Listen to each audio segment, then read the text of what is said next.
Halo teman-teman, kembali lagi bersama saya Tegar dari Cirebon Book Club dalam program Audiobooks. Kali ini saya ingin membacakan sebuah cerpen dari W.S. Rendra. Ia punya leher yang indah dalam buku Pacar Seorang Seniman. Pagi ini, Maryam akan dilukis pelukis Najib, tunangannya sendiri. Ia menumpang kereta andong yang ditarik kuda yang disewa Paman Kirjo secara berlangganan itu sampai ke Pasar Gede, tempat di mana Paman Kirjo berdagang kelontong. Dari sana ia akan terus berjalan ke gamelan. Berangkat jam 7 pagi itu cukup kan? Kata Paman Kirjo kepada kusir. Jangan lebih siang dari itu, seperti lusa yang lalu. Selalu saya usahakan datang pagi, kata kusir itu. Tapi, lusa dulu bannya lepas di jalan. Bibi Kirjo meminta rokok pada suaminya. Suaminya memberi rokok sebatang dan keduanya merokok bersama. Kemudian, keduanya ngomong tentang dagangan sebagaimana orang lain ngomong tentang politik. Dalam pada itu, rokok kreteknya mengeluarkan bunyi yang menyenangkan sewaktu cengkihnya terbakar. Pagi itu pagi yang baik, dan semua orang di jalan kelihatan bersenang hati belaka.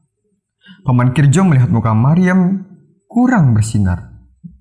Lalu bertanya, "Ada apa, Maryam?" "Ada apa, Paman?" "Kau sakit perut? Rupaku seperti sakit perut." "Kurang lebih begitu." "Saya kira ada yang mengganggu pikiranku." "Apa itu?" "Apa aku ini tidak cantik ya?" "Engkau merasa begitu? Bukankah memang begitu?" "Tanya saja bibimu." Paman Kirjo tak mengerti mengapa tiba-tiba Maryam bertanya begitu. Maryam bertanya kepada bibinya, "Aku ini tidak cantik ya, Bi? Siapa bilang? Aku seperti merasa begitu." "Ah, omong kosong saja. Jangan dipercaya hati yang usil, nak." Maryam diam. Bibi diam. Orang bersepeda silang siur. Segerombolan mahasiswa yang akan berangkat kuliah melemparkan matanya ke kereta itu. Mereka memandang Maryam dan Maryam tidak melihat mereka. "Mengapa kau pikir kau tidak cantik?" tanya Bibi Kirjo. Aku rasa memang begitu," jawab Maryam. "Kau dikhianati tunanganmu."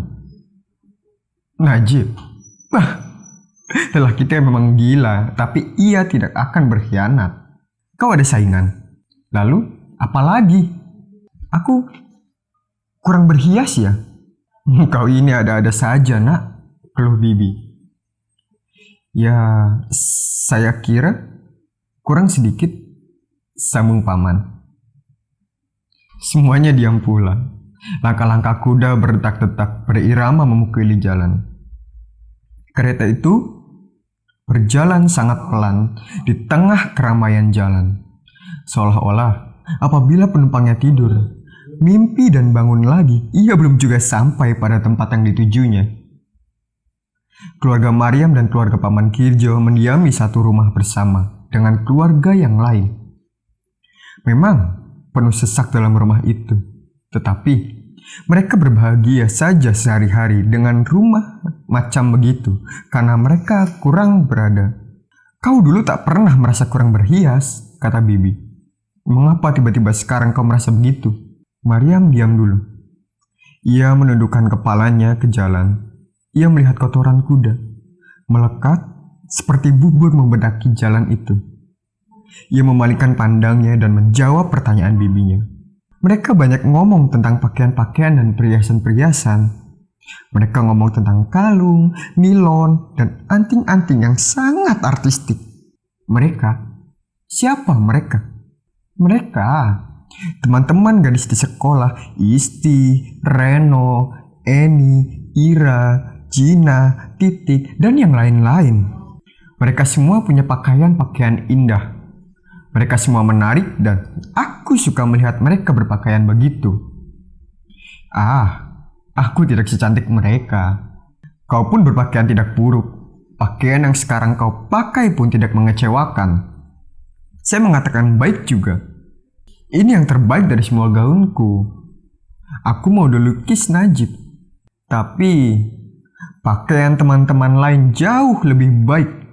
Mereka ke pesta dengan gaun nilon dan kalung yang sangat bagus. Apa itu nilon? Nilon semacam plastik, tipis seperti sutra, tak terbikin dari benang, bening semacam kaca dan lembut sekali. Tubuh orang bisa terlihat jadinya, kata Bibi dengan terkejut. Tentu saja orang memakai gaun dalam dan kulit punggung yang lembut akan bisa tampak. Kami tak akan suka keberpakaian biadab begitu. Maryam diam. Matanya memandang ke jalan. Paman dan Bibi Kirjo diam. Mata mereka memandang Maryam. Kusir diam. Matanya memandang kudanya. Seorang pemuda memoncengkan seorang pemudi di atas sepeda bagus melintasi mereka. Pemudi itu banyak memakai minyak wangi. Baunya yang harum tertinggal waktu sepeda itu melintas dengan diam-diam. Maryam mengeluh. Aku merasa tidak bahagia. Kita rasa begitu juga, tanya Paman pada Bibi. Tidak, jawab Bibi pada Paman. Aku pun juga tidak merasa tidak berbahagia, kata Paman. Kita bisa bersenang hati juga. Kalau begitu, aku saja yang merasa celaka dan aku memang anak yang celaka, kata Maryam. Mereka diam lagi. Detak-detak kuda terdengar lagi. Keramaian jalan terdengar lagi. Keramaian jalan terasa lagi. Tiba-tiba Paman Kirjo berkata, "Kau sungguh cantik, Maryam." Maryam memandang tepat-tepat muka Paman Kirjo. Bibi memandang tepat-tepat muka suaminya. Paman Kirjo tidak memandang siapa-siapa. Kedua wanita tadi saling menunduk dan keadaan menjadi dingin lagi. Tiba-tiba Maryam berkata, "Alangkah telanjangnya leher saya." "Telanjang?" tanya Paman Kirjo dengan mata terbelalak.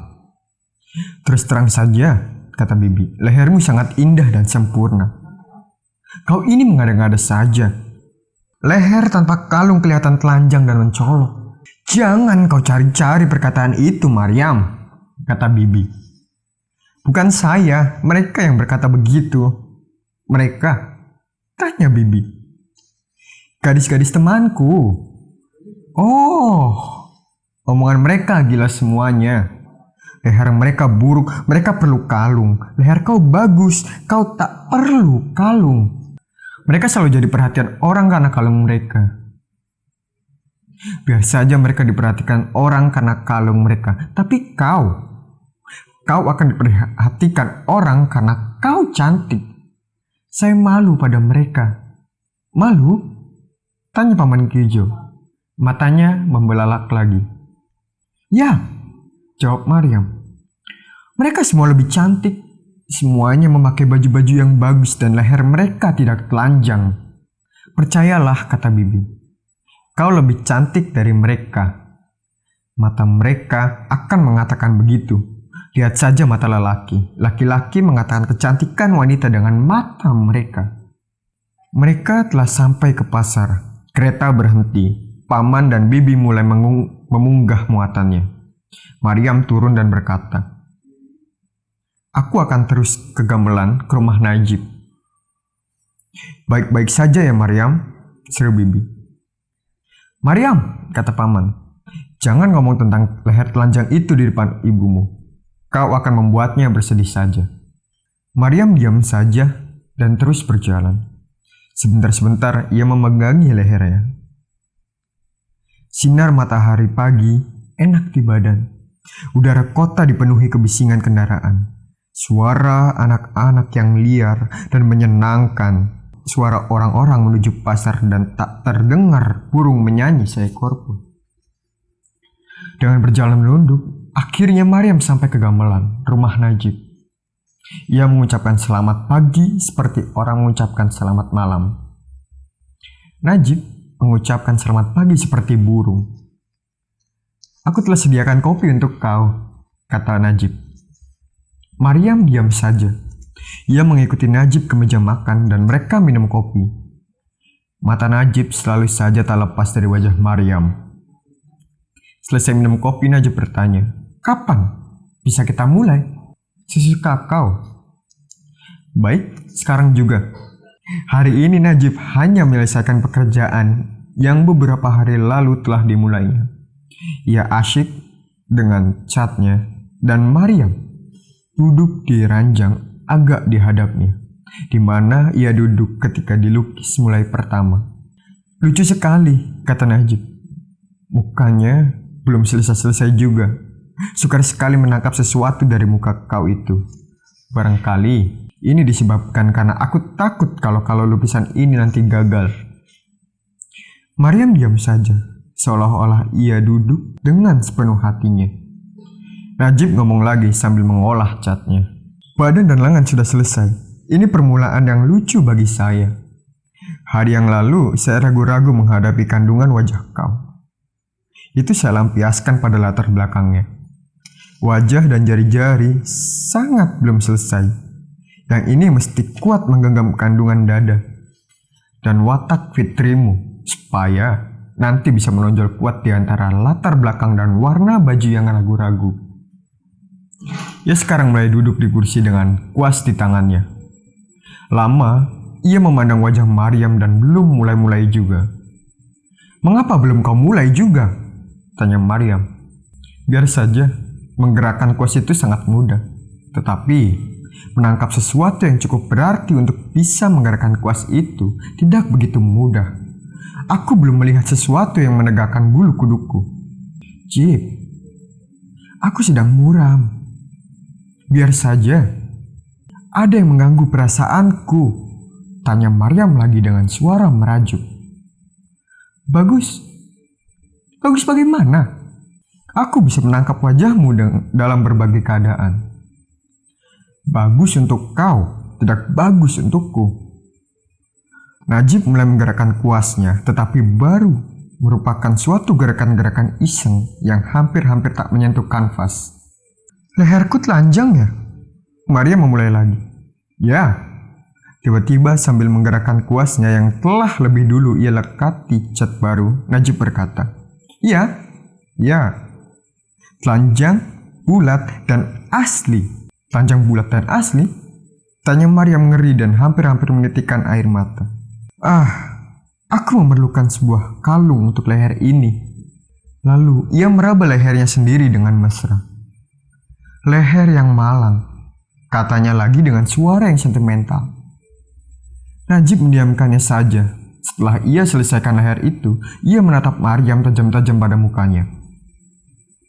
Maryam dibawa perasaannya sendiri sehingga ia lupa bahwa ia sedang dilukis. Ia duduk seenaknya saja dengan melupakan sikapnya yang semula. Namun, Najib mendiamkannya saja. Ia memandang saja ke muka Maryam dengan matanya yang tajam. "Pesta sekolah sudah dekat dan aku belum punya kalung." Maryam bersuara lagi. Najib diam. Ia mulai menggerakkan muka itu dengan gerakan-gerakan tangan yang belum tegas, tetapi merasa sudah mendapatkan jalannya. "Aku tidak cantik ya?" tanya Maryam kepadanya. Matanya yang berair ikut bertanya pula. Najib menatap muka itu tajam-tajam dan menjawab pelan-pelan, "Kau cantik, Maryam." Sementara itu, tangan Najib bergerak dengan pasti mengerjakan muka itu, seolah-olah kuasnya lah yang menjawab pertanyaan Maryam tadi. Hari pesta nanti, mereka akan berpakaian bagus-bagus. Mereka akan memakai gaun nilon dan mengenakan gaun yang indah di leher mereka. Mereka semua berkalung di hari pesta, dan aku akan merupakan domba hitam di antara mereka. Najib sudah asyik mengerjakan muka di lukisannya. Maryam merebahkan dirinya di ranjang dan mengeluh. "Semalam malaman, hal itu saya pikirkan hingga saya tidak bisa tidur." Ia menguap dan berkata lagi, "Jip, berhentilah saja melukis sekarang. tidak bisa dilukis sekarang. Ia menyempurnakan letak tubuhnya yang merebah itu dan matanya ditutupinya. Najib tak memedulikannya. Ia asyik mengerjakan muka itu. Ia tadi sudah menangkap sesuatu yang sangat mengesan di angannya. Itu tak bisa terhapus lagi dan harus dilukisnya. Begitu kuat kesan itu menggores di angannya hingga ia sanggup melukisnya tanpa model. Beberapa waktu kemudian ia berhenti dan menarik napas lega. Tinggal sempurnakan saja. Maryam, panggilnya pelan. Maryam tak menjawab karena ia telah tertidur. Najib mendekatinya. Ia tersenyum dan memandang wajah Maryam. Lalu ia kembali lagi mengerjakan lukisannya. Ia mengerjakan jari-jari itu lalu menyempurnakan mukanya. Pukul 12:30 siang, Maryam membukakan matanya. Ia melihat keliling sebentar. Ketika melihat Najib mengerjakan makan siang, ia tersenyum. Ia lupa bahwa ia tadi bersedih. Najib besar, ia bersuara dengan manja. Halo Nona, sudah bangun? Najib menghampirinya dan menciumnya sambil duduk di ranjang. Kau tidak lagi bersedih? Tanya Najib. Tiba-tiba Maryam ingat bahwa ia tadi bersedih. Lalu dicobanya untuk bersedih lagi.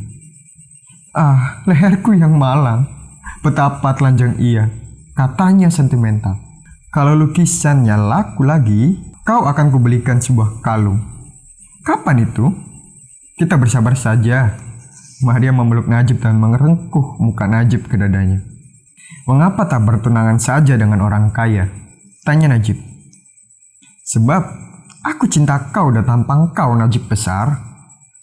Akan saya cari kata yang tepat untuk lukisan itu. Lukisan mana? Tanya Maryam. Lukisan dirimu, kata Najib sambil bangkit dan menunjuk ke lukisan yang masih terletak di sandaran. Maryam bangkit dan pergi ke depan lukisan itu. Ia meletakkan kedua tangannya ke dada dan matanya terpaku pada lukisan itu. Bagus sekali, katanya. Kau memang cantik, Maryam. Lihatlah leher telanjang yang indah dan asli itu, yang mendukung muka cantik dari orang yang sangsi akan kecantikannya. Masalah hidup sehari-hari yang berat menindas naluri perawanmu untuk berdandan. Namun, apabila kau masuki dunia pergaulan gadis-gadis yang sempat menikmati kelezatan usia muda, mereka, nalurimu, untuk berdandan itu bangkit lagi. Kau pingin berdandan, tapi kau tak ada perhiasan. Lalu kau merasa kurang dari yang lain, dan hilanglah kesadaranmu bahwa kau cantik. Lihatlah mata yang sangsi itu. Ia tak bisa lagi melihat raut hidung dan mulut sendiri yang terukir sempurna. Orang dalam lukisan itu memang cantik, tapi kehilangan kesadaran bahwa ia cantik. Maria mendengarkannya diam-diam saja. Ia sekarang tahu bahwa ia cantik. Matahari tiba-tiba menyinar di tanah lembab. Ia amat-amati lukisan itu. Tiba-tiba ia menggigit bibirnya, mengernyitkan dahinya, lalu berkata, Najib besar, aku tahu sesuatu. Apa itu? Aku ada usul tentang lukisan ini. Ya? Mengapa tidak kau lukiskan kalung pada lehernya? Tiba-tiba Najib berteriak keras-keras. Gila, leher yang begitu indah dan asli tak perlu kalung macam manapun juga. Yogyakarta, 12 Januari 1956, Majalah Kisah, April 1956.